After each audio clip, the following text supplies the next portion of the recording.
Hello, Beyond listeners. Welcome back to the Beyond podcast. I'm your host, Dr. Flora. So, if you are around my age, 40 going on 21, I'm sure you all remember growing up in the age of skinny. Like, skinny is better. And if you're not skinny, you're not cool. Cardio is the best. Muscles are horrible. If you weight lift, you're going to bulk. All of this messaging sounds familiar. And over the decades, not only has body inclusivity gained momentum, but we've learned scientifically that skinny isn't always better. So I'm excited to have our next guest on the Beyond podcast to tell us why. Dr. Mona Sodhi is a double board certified internal and obesity medicine physician.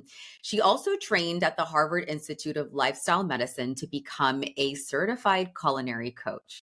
Dr. Sodhi brings a very unique blend to her practice as she helps men and women optimize their weight and metabolic health through highly personalized care to support each individual's needs, because there is no one size fits all. So help me welcome Dr. Mona to the podcast.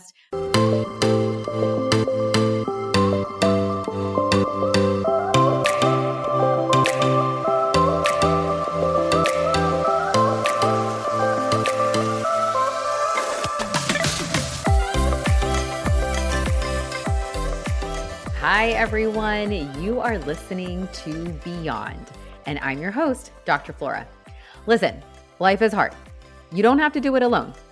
As a mindset coach, physician, mom, and an infertility warrior, I have mastered techniques to help move you towards contentment and growth. I can't wait to go along with this crazy ass life journey with you while making sure you feel like your best self. This podcast is meant to have you feel unstuck from your rut and less alone. Let's do this. Welcome to Beyond, Mona. I'm so excited to have you here. Thanks for having me, Flora. It's great to be here. What a lovely introduction. Well, it's all about you. So what are you hoping to teach our listeners today? What's something that they can expect to walk away from? You know, something I think is super important is just not focusing on the weight, the scale, the number on the scale. It's just not that important. And what you're made of is actually way more important, like you just mentioned. So I think coming away from this, if you understand that the weight on the scale is just one measurement out of so many that you should be following to help kind of understand where your health lies, that would be the one thing that I think is really important.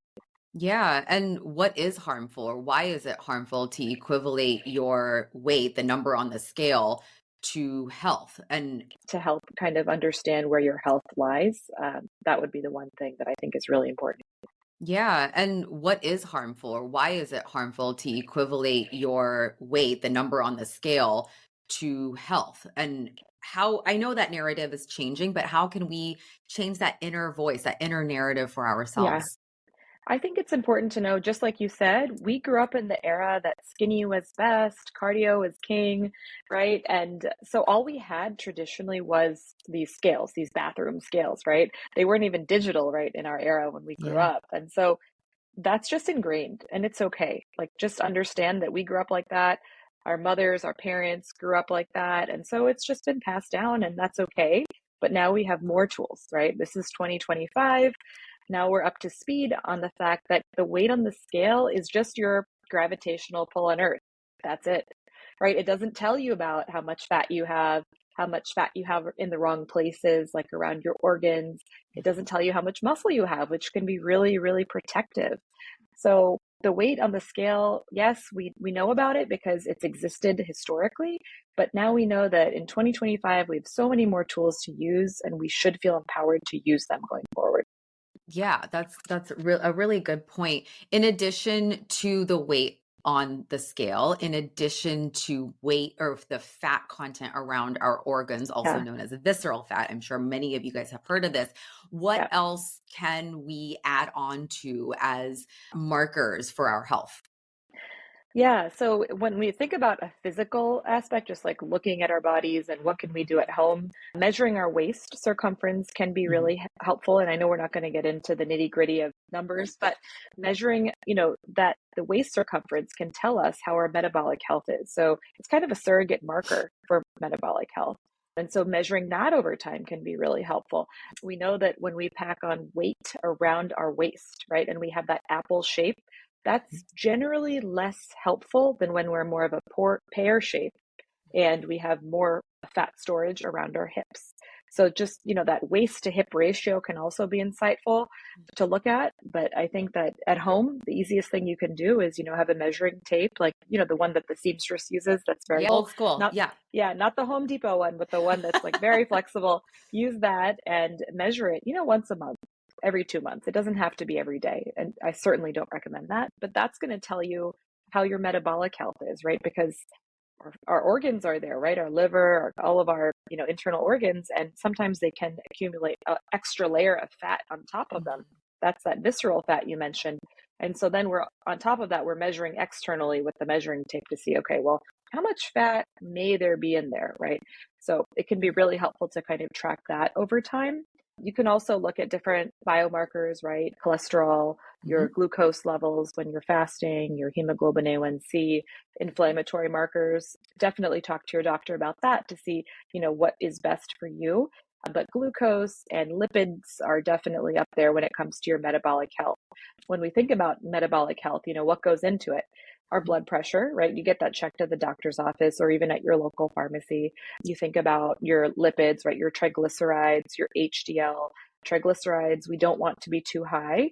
HDL is thought to be cardioprotective, so we actually do want that to be a little bit higher.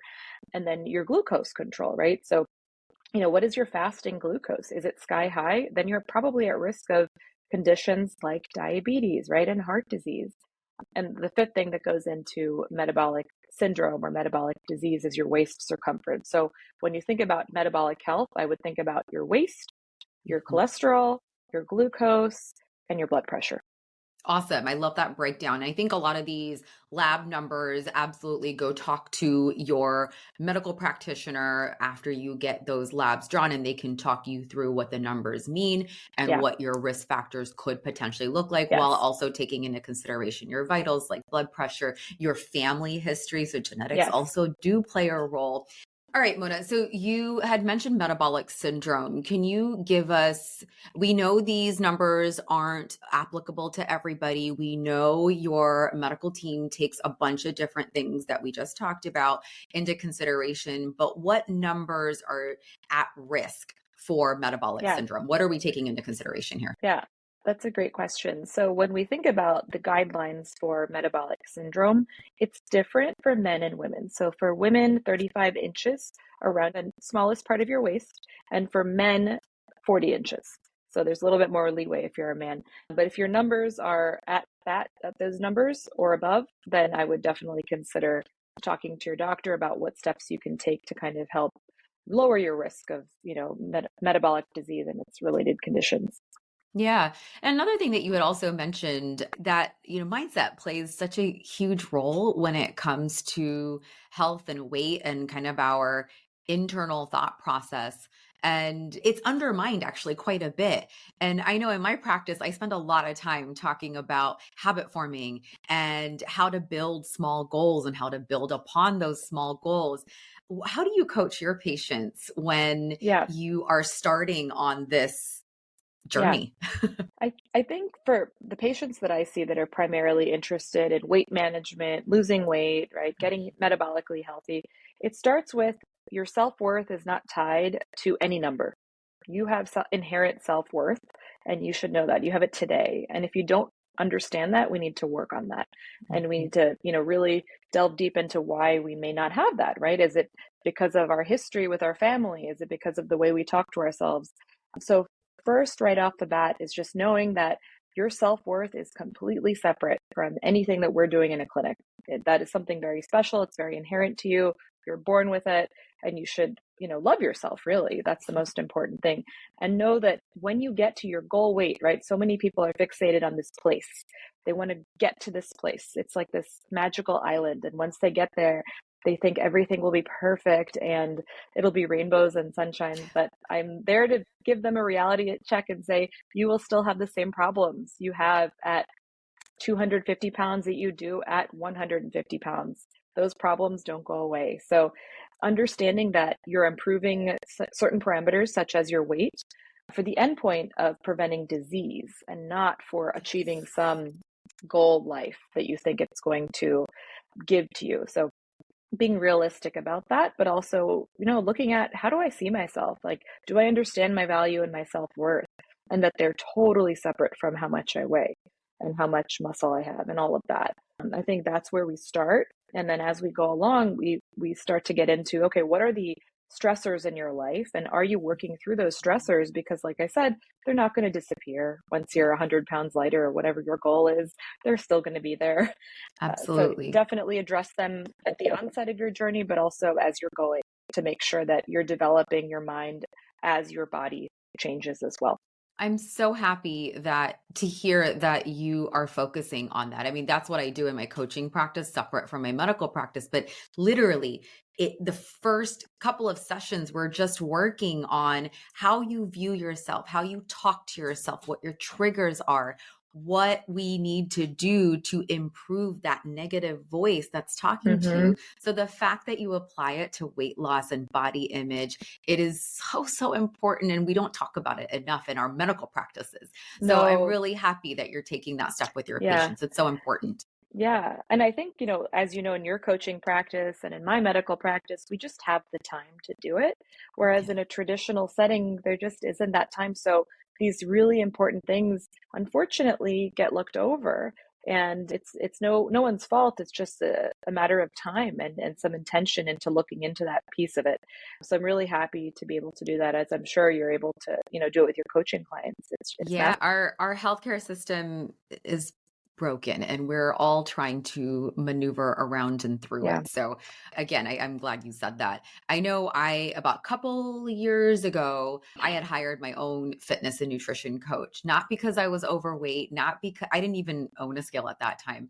I just was really unhappy with my body and I started noticing changes that I'm just like, I don't understand. And Yeah. even knowing the science behind it, I needed an objective point of view Yes. and someone to help guide me, Yeah. regardless of what my foundational knowledge is. And I tell this to all of my patients out there who are also going on their weight loss journey, that it took me about a year and a half to 2 years to figure out my own negative voice and how I'm viewing myself, my relationship with food, how to determine what my baseline weight, how can I maintain that? And then how do I pivot? Because you're right, the obstacles don't stop just because you have the knowledge or just because you've reached your routine. How do you Right. adapt and pivot? It's not an all or nothing mindset. And I think Yeah. that's where many of us, including me, Yeah. kind of went wrong because we see these fast fixes ever since I was little. And we see these Yeah. before after pictures, and we still are bombarded with them Yes. online over social media. And, in these 10 quick moves, you can get abs or, do like 5,000 crunches a day. And in a month, you'll get a six pack. Obviously, that's not reality. Yeah. And Yeah. it is a slow process with lots of dips and turns and pivot points where Hmm. they're all learning points, I think. Yeah. Yeah. I think that's great perspective that you have. I mean, with a lot of my patients, I tell them that, hey, weight loss is not a straight line down. Yeah. It is not that scientific. There are so many factors when you think about it. It's actually more like a staircase where Hmm. you might go down, plateau for a while, go down. You might even go up for a little bit, plateau, go down. And that's totally normal. And so Yes. you only understand that when you zoom out and it's been 1 or 2 years. If you're just trying to lose 10, 15 pounds in 3 months, you could do it, sure. But if you're not really paying attention to, what did I just lose? Did I just lose a bunch of muscle? Did Yes. I gain any strength? I don't really consider that a win or sustainable. So, and I think it's great that you've found someone outside, because obviously you're knowledgeable. things to do to take care of your body, but it is okay to ask for help and guidance, and that third party to just give you some insight and accountability as to how to optimize your body. Because to be honest, you're the only person that's been living in your body for 40 years, right? Mhm. No one else has been. So sometimes you need that external voice to say, hey, what about this? Have you considered that? Because your brain likes to be in a constant state of like homeostasis. It likes to stay the same. And Right. it's like, hey, remember when you were 30, you did this fast and it worked really well? Yeah. It's going to keep bringing that up for you. It's going to remind you of that because that's what your brain knows. Whereas a third party could say, hey, maybe that's not the best option for you. And maybe your body needs to be supported with more protein, or maybe you should be eating carbs and you should ignore all of that advice from the early 2000s of, no carbs for anyone ever advice, right? Because we've heard these things and we've been hit with social media for years now, right? Telling us, do this, do that, this will fix your problems. But it's really nice to work one-on-one with someone that can objectively say, hey, this is what's working, this is what's not working, because it's not the same for every person, It's right? So, not. It's not a one size fits all. And I always share that story just to also help someone realize that it's hard work. yeah, And it takes time. It's yeah. not a tomorrow goal. A lot of these habits are, 12-month long goals Yeah. that, again, you build And upon, pivot from. it's consistency, right? That's what it Yeah. is. I'd never aim for perfection. No. Gosh, that would be terrible to aim for because no one's perfect, right? Yep. We're human. But it's that consistency that gets you to move the needle, metaphorically. And I think that it's just that day in and day out of that commitment to yourself and bettering yourself. That's hard. It's It hard to be is. persistent when perhaps nothing is changing, right? For a week or 2 weeks or a month, the weight doesn't change on the scale. It's hard to see that, right? And keep Absolutely. going and keep doing the work and, keep drinking all the water and keep doing the inner work. And you're like, but where is it taking me? That's also when it can be helpful to have someone else to guide you along that process to say, hey, you're putting in the work. There are benefits. You're going to have the returns of this, but it may not be here and now. You're doing this for the long run. Yeah, it does take time. I think patience is the hardest lesson that many of us learn through this Yeah. journey, where you're looking for something, whether it's a change on the scale or a body composition Yeah. changes, like little muscles peeking through. We're Yeah. looking for a something to Anything. validate our efforts, when in Yes. reality, a lot of it is, again, that inner mindset Yeah. and Yeah. how it's making us feel, and just Yeah. knowing that it is going somewhere, Yeah. that Totally. your hard work is not wasteful. Do you ever feel like you are juggling a million things at once? Especially if you are a business owner. You're trying to grow your business, but also, run your business. It can feel like you are drowning in your to-dos with barely a moment to breathe, let alone dream bigger. I have been there.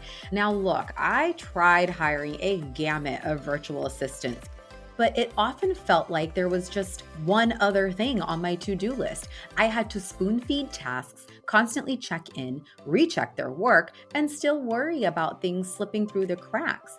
It wasn't until I found Savannah and Natalie at Every Virtual Solutions that I truly understood the difference between help and the right kind of help.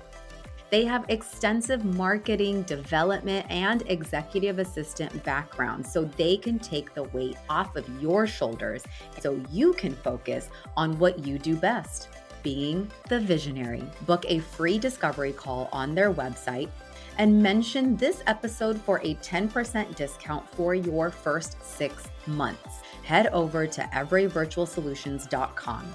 That's EVERAE virtualsolutions.com. Whether it's web design, content creation, email management, social media, PR, or anything in between, I know you will find a way to work together to lighten your load. It's time to end the burnout and start focusing on you. What is one small science-backed change that our Beyond listeners can make today to improve their relationship with food and eventually their health? I think the science-backed change would be to eat discrete meals. Now, Okay. that may look like 3 meals for one person or 5 meals for another, but do your best to not graze all day. I'm guilty of this, right? So Okay. So it's yes, it's let's break that down. What does that mean? yeah. So when we eat 3 meals a day, right, our breakfast, lunch, and dinner, we are able to release insulin to bring down our glucose, right? So when you eat a meal, your glucose goes up, your insulin goes up to bring your glucose down. That's what Mhm. insulin does, right? It's keeping it in check. When you eat 3 discrete meals a day, your insulin and your glucose come down in between meals, right? To a fasting level, let's say, to your natural baseline level. And then it will go back up for your next meal and then come back down and go back up and come back down. If you're grazing all day, what's happening? Your glucose level is always up and your insulin level is always up, and it just stays there. You're not giving your insulin a break. And so over time, you can develop resistance to insulin. It doesn't work as well as it used to because it's tired, right? Mhm. You're not allowing it to take a break. And so insulin is anabolic. It makes us gain weight, right? So for many people that are diabetic, if you have a family member, you know, when they're on insulin, they tend to gain weight, right? That's because of insulin. So you want to give your body a break from glucose, ingesting glucose and thereby reducing the amount of insulin that's circulating whenever possible. So I would say the quick, free way to kind of get some science-backed bang for your buck is eat 3 discrete meals a day. And I would pick that over fasting. I would pick that over any fad diet because you're just eating naturally. You're eating when you wake up and you're hungry. You eat midday sometime when you're hungry, ideally, and then again before bedtime, but at least 2 hours before then so you can digest your food. So what's the difference? I'm going to use like a personal example because I know this is different for everybody. So for the person that is strength training, for the person that is doing cardio and leads a relatively active lifestyle, I eat like 5 to 6 small meals throughout the day just because I'm really hungry. And with the 3 small meals or 3 meals a day, I can't reach my caloric goals or what I would need to build Yeah. muscle. What Yeah. would I get a lot of patients like that too. Like I'm so hungry in between and I snack. I snack on the Yeah. cookies. It's Girl Scout season. I got Thin Mints in my freezer because that's the best way to Yep. eat it. And Yep. I will gorge on chips and salt and I'll have these cravings. What is the advice? Again, science back. How would you appease those worries that am I going to become diabetic because now I'm grazing all the time? So the first thing I would look at is the quality of what you're eating. Mm. So if it is a matter of getting in your protein and you're very intentional and you know that let's say you're on Ozempic, for example, and you just can't eat that much at one sitting. And so you have your 4 or 5 discrete meals. You can still make sure they're discrete and that you're getting them filled with the best nutrition possible. So what does that normally look like? A protein source, a carbohydrate source, and a fat source.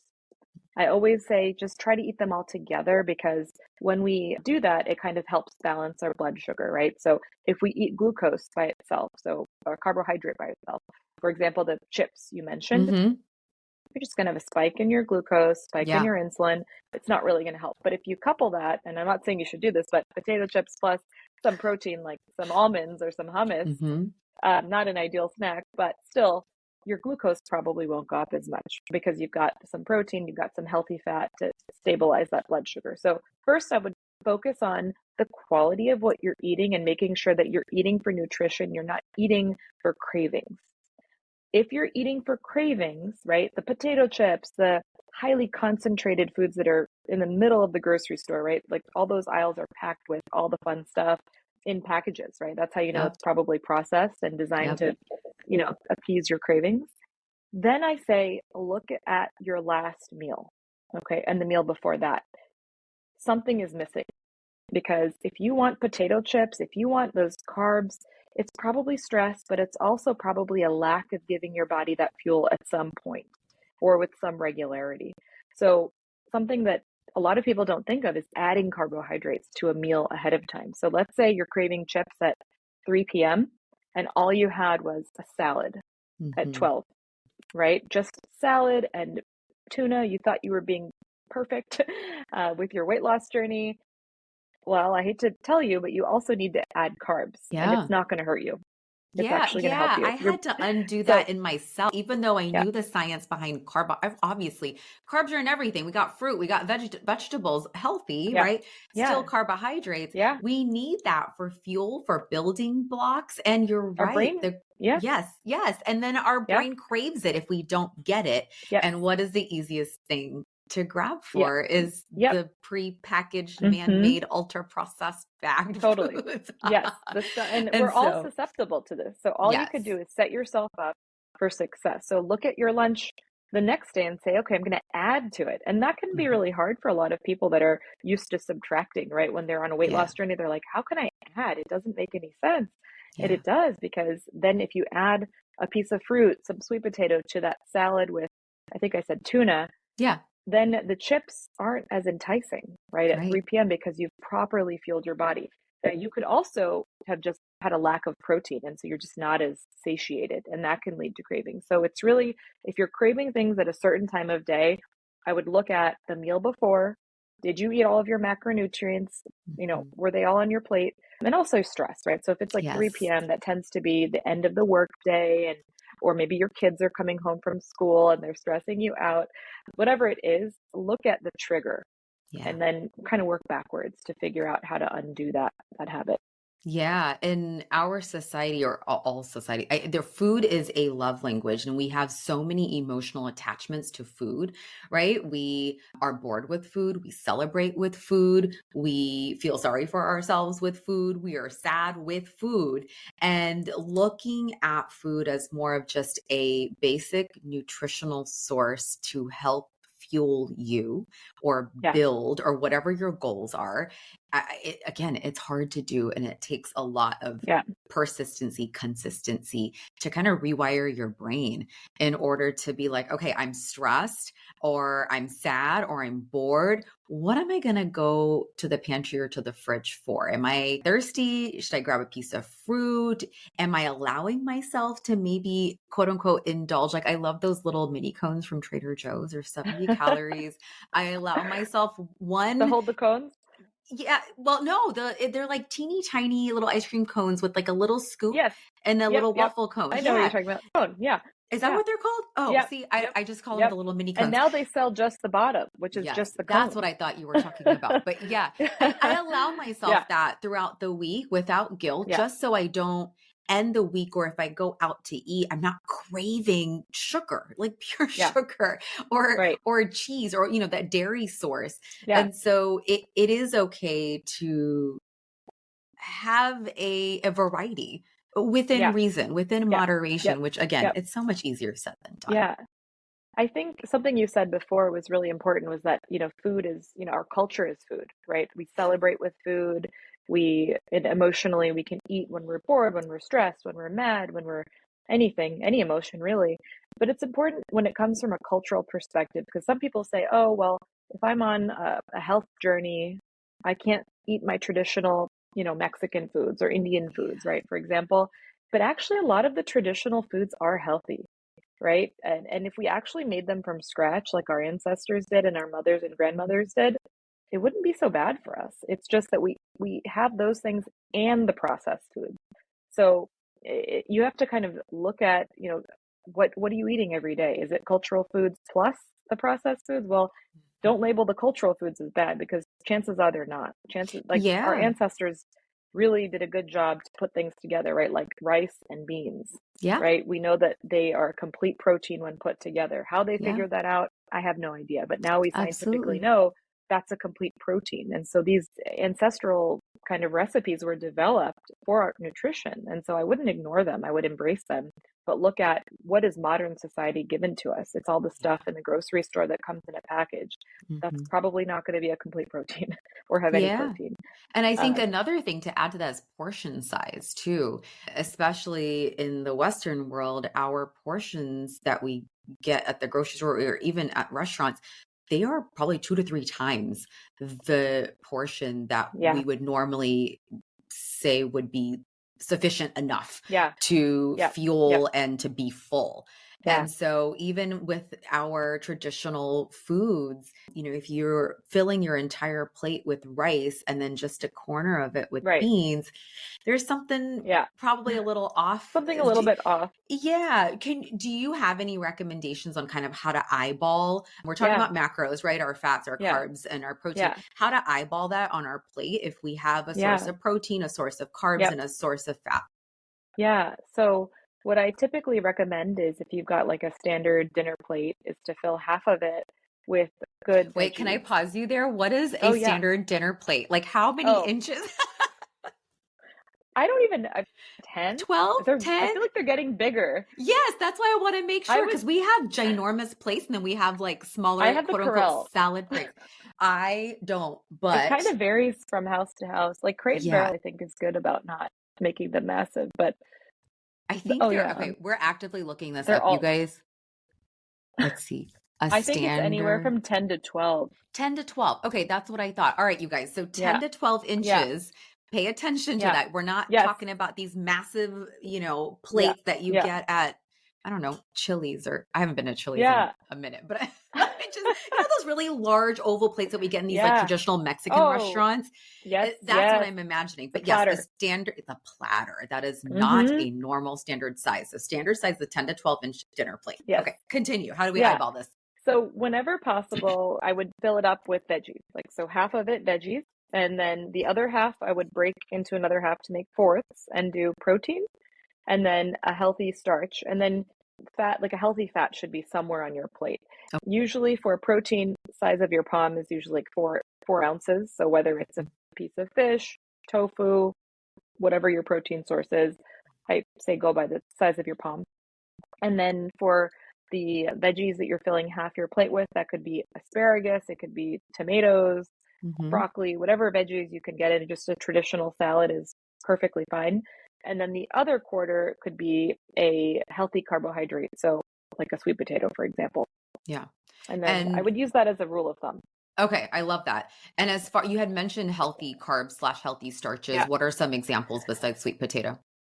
Yeah. So, quinoa is a great I source love of quinoa. It's a great source of fiber fiber. too. Yes. Yeah. Yeah. Yep. So, quinoa is great. I'm a big fan of couscous as well. The more whole grains, the better.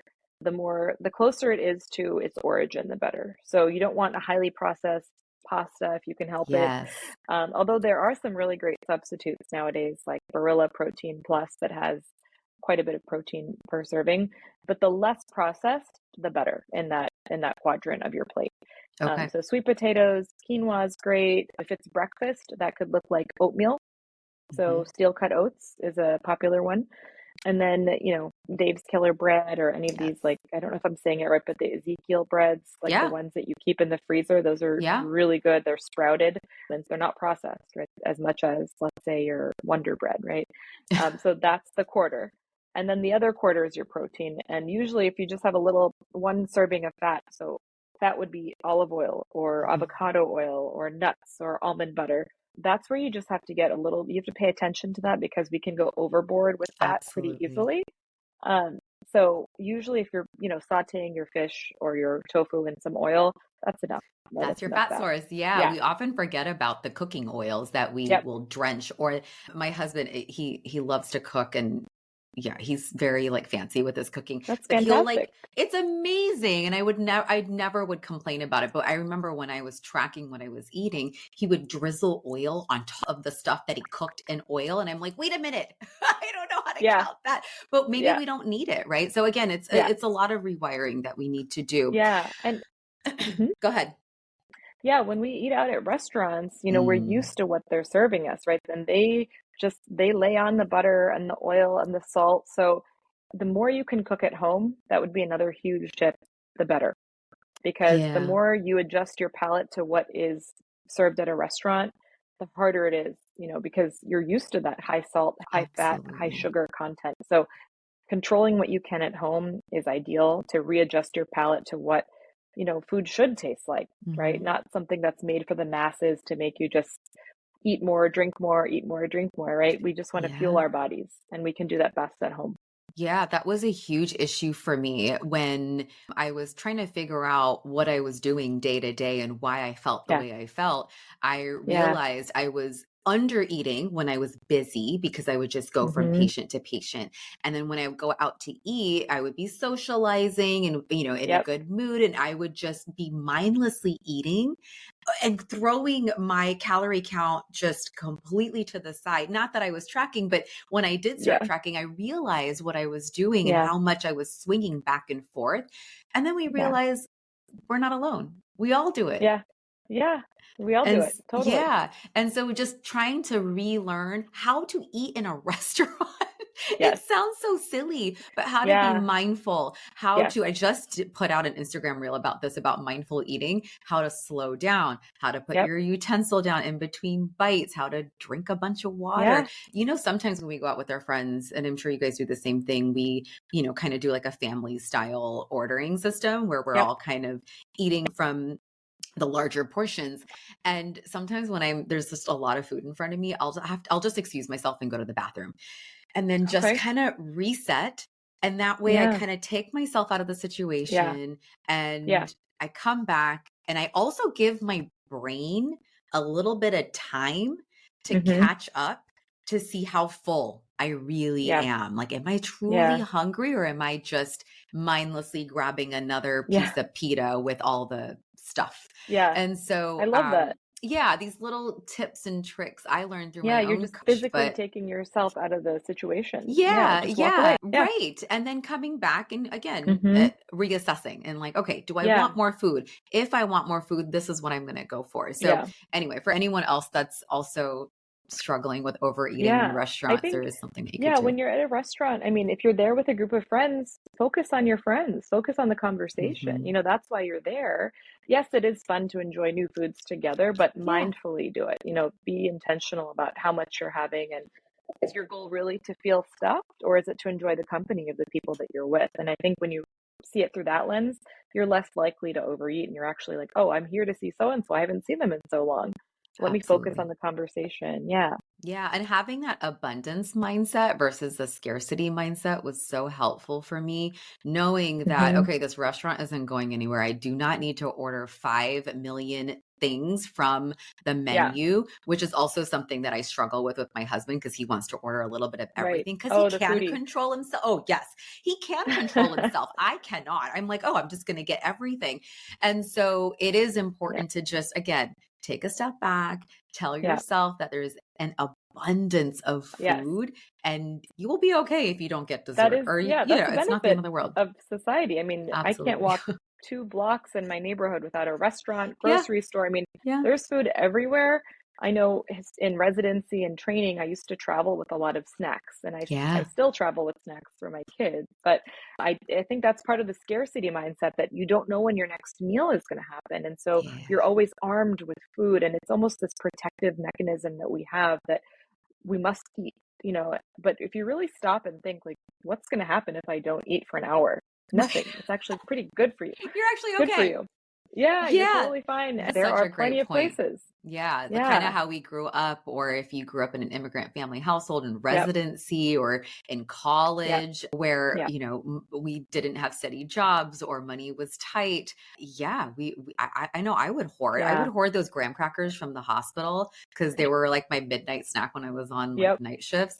And it was the best thing. But You're I in would, survival mode. Yeah. yes, yes. Yeah. And You're literally in survival mode there. it took me a long time to figure out, like, okay, just because the food is free, I don't need to have it. If No. I need to have it because I'm hungry, I'm going to Yeah. get it. But grabbing the food for the sake of grabbing the food because it's free Yeah. it took me a while to Yeah. undo. Totally. And the immigrant point you made was very important, because we both grew up in immigrant households. And the teaching was that you finish the food on your plate because there's someone somewhere that doesn't have enough and you do. And so therefore you should eat all the food on your plate. And that makes no sense at I all. agree. If you think about it, like, Yeah. what's going to happen to the food if you don't eat it? Yes, it goes into your waste, your garbage, but you're also treating your body as a garbage if you Yeah. just dump all the food into it instead of, appropriately disposing of it. So Oh, then I your love that body, analogy. yeah, Yes, yes, that is so true. You're treating your body like garbage if you're not assessing how much your intake is. how I much you love that. need. Yeah. Yeah, So I absolutely. I think the message would be just try to take as much as you need and don't be wasteful.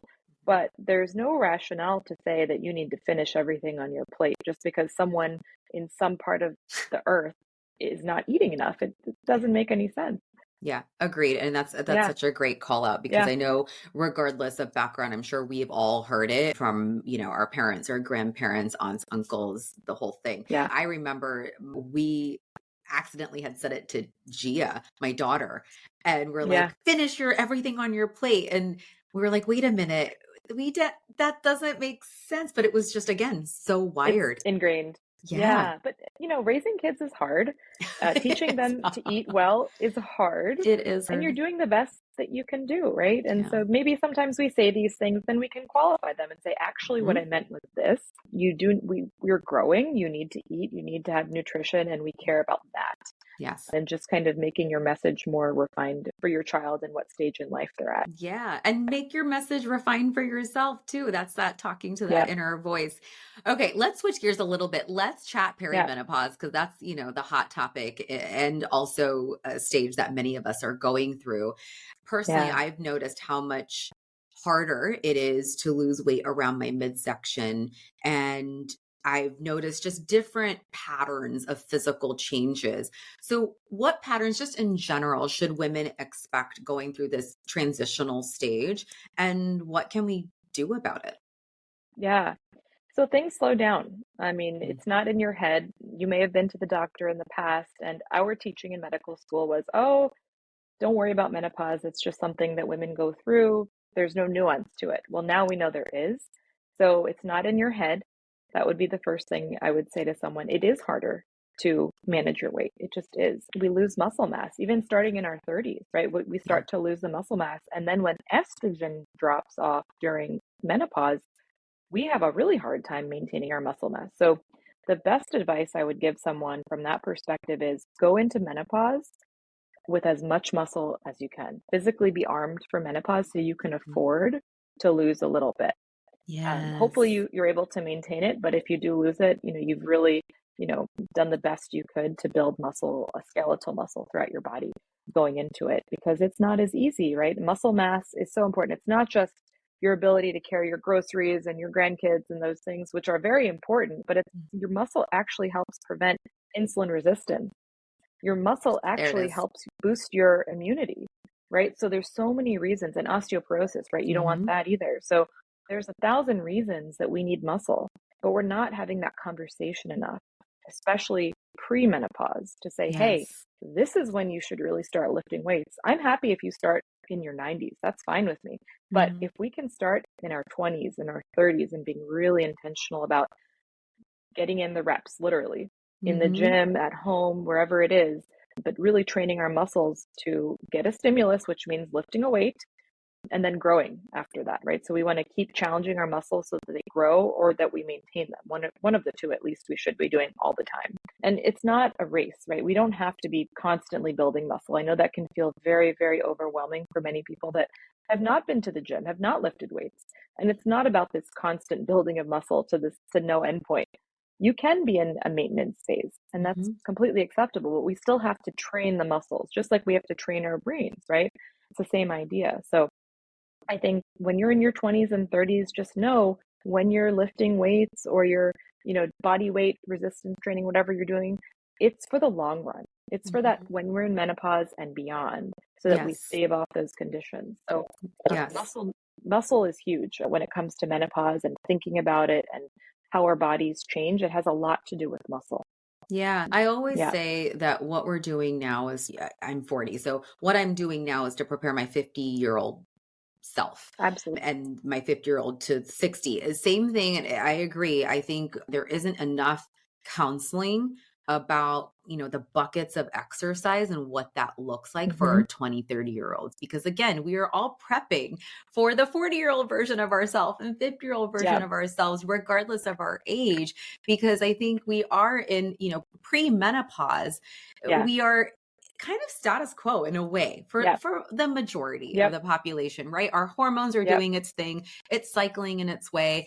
But then when we hit perimenopause, we start noticing physical, mental changes. And then menopause, everything kind of just drops at Mm-hmm. a pretty quick rate. Yeah. And Yep. it's almost jarring to the Yeah. body. So why Yep. not prepare, right? Why not No. prepare for that Yeah. journey with And just strength educate training, with yourself. Yeah. cardio, with movement, and then obviously good mental health and Yeah. coping strategies? Good mental health, good sleep, stress Yes. management. It's all going to pay dividends. I think your health is your best investment. I mean, just like you invest in, your stock market or your Hmm. retirement account, this is the same thing. You're just Yeah. putting into that bucket as early as possible will get you the best results, but it's never too late to start. Agreed. In addition to strength training, any other data backed things that Yeah. someone could Yeah. do if they're in perimenopause Yeah. or menopause? Yeah. I would For weight definitely loss, specifically. for weight loss, they're all going hand in hand, but I would say Okay. look at your alcohol consumption. Mm. Take a hard look at that because it's not really good for you at all. I'm sorry to break it to you, but red wine, there's no real data to support that that is helpful to us. And many of us are having more than one or two drinks a week. And we need to really look at that and be honest with ourselves as to why we're doing it and if it's serving us. It's not. I mean, it's linked to so many types of cancer, inflammation, not to mention that it, will bring down the quality of your sleep, the quality of your workouts. So I would really look at how much you're having. Maybe you don't go cold turkey, but you cut back. Yeah. If you're having a glass of wine 3 nights a week, that's, 3 glasses. Maybe you go down to two or one. Mhm. And maybe you throw in, like you alternate with some water or, sparkling water to keep it exciting if that's what Yeah. you're looking for. But look at the moments where you are having alcohol and ask yourself why. Yeah. Question why. Is it because everybody in your social circle is drinking? Is alcohol that important to you? Is your social circle judging you? Is that so important that you would continue to drink? You need to ask yourself these really hard questions. Those are And great questions and great insightful things that I think we need to pause and ask ourselves. yeah, and it will help with weight loss because obviously it's calories, it's Mhm. decision making, it's inflammation. And so it'll help you with your weight loss journey if that's what you're doing. Yeah, and if it leads to poor sleep quality, that can also lead to obstacles in your Yeah, weight loss journey too, I'm absolutely. assuming. Absolutely. Yeah. So perimenopause and premenopause, I would definitely look at your alcohol and figure out and make a plan and just say, hey, the next time I'm out at dinner or at the social event, this is what I'm going into. I'm going to have one drink Yeah. or I'm going to have none. And this is what I'm going to say when someone questions it, because they probably will. And Yeah. maybe you're going to feel a little odd when someone asks you, hey, why aren't you having a drink? Just loosen up, right? But Mhm. have an answer like, hey, I'm just not doing that right now. Yes. And Yes. and I think we're hearing that more and more, and it's more socially acceptable. So Yeah. it will get easier Yeah. as all this information comes out that, hey, alcohol is just not serving us, right? The Surgeon General just made a statement saying, hey, Mhm. we need to label alcohol saying this is carcinogenic. Uh, Absolutely, because it and is. There's plenty of studies showing that. And yeah, again, they're not as inflammatory or they're not, as widespread as a lot of other things that are getting a lot of mainstream media attention. totally, totally. And the way you're talking about how to prep is again almost very similar to the way I coach.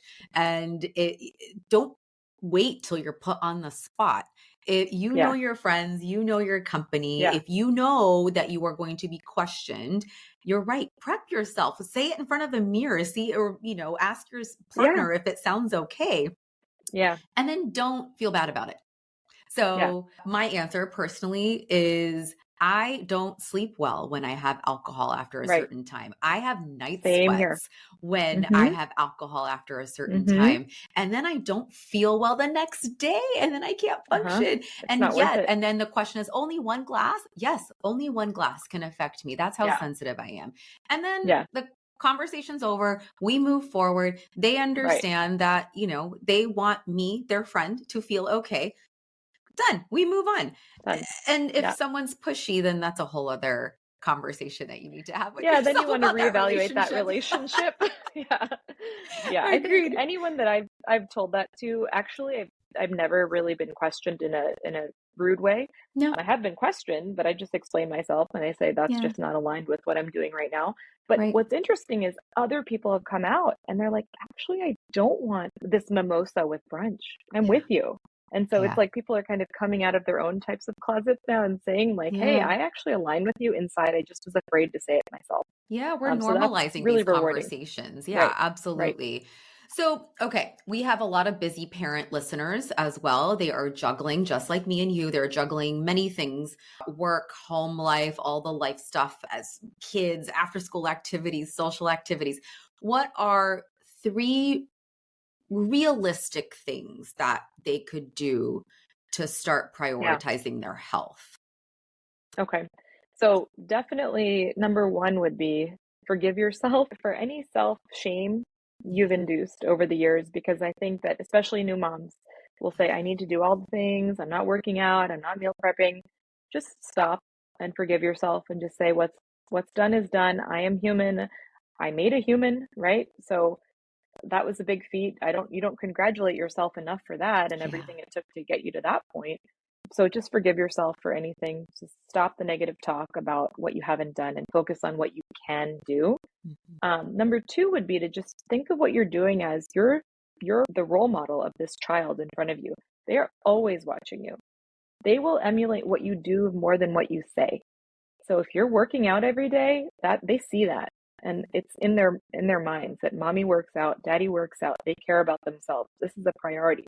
Yeah. Versus mommy has a glass of wine with dinner every night because she's stressed out from work, right? They pick Yeah. up on that pretty quickly and they Yeah. will eventually wonder if that's the right choice for themselves. So you are a role model. So I think that just really helps put it into perspective to say, this is another reason, not just for myself, but for this child that I'm raising. I need to be a good example because I'm the leader here. They're watching what I'm doing and they're going to make their life choices based on what they know. And I am what they know, especially when they're really young. You're everything to them. And I think that just gives you that ammunition to make the right choices. And then the third thing would be to, whenever it comes to self care, because we are so busy, like you said, we are juggling, we're working, we're taking them to all the 100 extracurricular activities, we're making dinner, whatever we're doing. When it comes to self care and working out, I'm a big fan of just waking up a little bit earlier than your kids, half an Mm. hour to an hour or more if you can, getting your workout in, really prepping your day, because the more we prep ahead of time, the better set up we are to have success, whether that's in our business, in our health, whatever it is. So make like the first hour of your day a workout and a plan to Mhm. say, okay, I've done my workout, just like making your bed, right? You're just setting yourself up mentally for the day that, hey, I've done something for myself and this is what I do. This is my routine. And I think crossing it off the list first thing in the morning would be excellent for most parents. Yeah. If that's what you're struggling with, I would just do it in the morning. And then, hey, I've done this for myself in the morning. I'm not really going to order that cheese pizza at night because it's not serving me the same way that I've already served myself Absolutely. earlier in the day. But I think that because life is so busy and we want an easy win in the morning to set ourselves up, I would just get that workout and planning session in first thing in the morning and try to do it before your kids wake up and need you for all the things, right? All the things. Yeah. That's what it is in my house. If That's I'm if great practical advice. And I have a couple of clients that can't do it in the morning for whatever reason, whether it's work yeah, or it also yeah, depends on what season in life you are in, right? If you have a sure. newborn or Yeah, a infant or a toddler that is in sleep regression, you might need to yeah, adjust your goals a little bit, and that is yes, okay. 100%. I love how you mentioned somewhere in the beginning that it doesn't have to be perfect. We are not robots, right? No, Perfection is never the no. goal. Actually, expecting perfection is just setting yourself up for failure. So, just having attainable goals, even Hmm. if it's like, I am going to go on a 30-minute walk, I don't know, 12 Yeah, p.m. during yeah, my lunch break. I'm yeah, going to eat for 10 minutes and I'm going to walk for 20. yep. That's That is yeah, still consistency if you're yeah, doing it one time yeah, or two times a week. yeah, Just yeah. start with small bite size. I Hmm. call them almost stupidly small goal because Yes. anytime I mention like, can you walk 30 minutes a week? And someone looks at me and they're like, Of course I can. That's what I do at baseline. I'm like, okay, I want you to mark that. I want you to track it. Yeah, Now, if you're easily getting the 30 minutes one day a week, do it twice a week. yeah, And then build on that. yeah, And build. Yeah, yeah, and it just, again, don't compare yourself with anybody else. We're all in different stages. We all have different priorities. We all have different numbers of totally. people in our household Yes. that are To that dependent on effect, yeah, I think now that my youngest is 5, I can look back at those newborn years and the diaper years and all that and say, I'm glad I prioritized sleep when I could, because Yeah, that trumps everything in that season of your life, absolutely. right? Your brain needs to work, your body needs to work. If you're breastfeeding, that needs to work, right? Yeah, So sleep is essential to those things. yeah. And so I'm glad that at that phase of my life, I focused on that. I got in some workouts when I could, but I When you didn't could. lay on all the pressure. Now that my kids are older, I can focus on, strength training and all that because I am Mhm. getting consistent sleep. Yeah. And so it is super important to recognize that season that you're in. Yeah, totally. Yeah, this was an amazing conversation. Thank you for all of the accessible, concrete tools that you have given our listeners. Any final messages? Is there anything that you want our listeners to walk away with? Of course. I mean, I think what we talked about in the beginning was so important. Just don't focus on the number on the scale. That's not the end all be all of your health, of who you are, or anything. It's just a number. Try to take a more global, view of your health. And that would be the most important thing. Yeah, it's not a one size fits all, and it's not a one No, number fits all either. no. Where can our listeners find you, or if they are looking to be your patient, how Yeah. can they get in touch with you? Yeah, so I do see patients in Arizona, Pennsylvania, and Georgia. I have a brick and mortar practice in Scottsdale, Arizona, and you can find me at monarchconciergewellness.com and also on Instagram. Dr. Mona Sodhi is my handle. All right. We will So, put all of that yeah, information in our podcast information page. That way, our thank you. listeners can go to it and click and do what they need to do to find you. Thank you again for taking the time and sharing all of your wonderful wisdom with us. I'm sure Yeah, there were a lot of learning points that our listeners took out. thank you, Flora. Great Of, chatting with you. of course. All right, Beyond listeners, I can't wait to see you guys next time. We'll see you then. Bye. Thank you so much for joining and spending your precious time here with me. As someone who prioritizes her energy, I am so grateful that you chose to spend yours here. To help me help you, please take an extra 30 seconds of your time to rate and review the podcast on your listening platform. For more tips and a behind the scenes look into my life, follow me on Instagram at Dr. Flora Sinha. That's Dr. Flora Sinha. Finally, connecting with you truly fills my cup. So DM me on Instagram, email me at florasinhamd@gmail.com, repost if you love this episode. I love hearing from you. I am so grateful for you and cannot wait to be back for the next episode.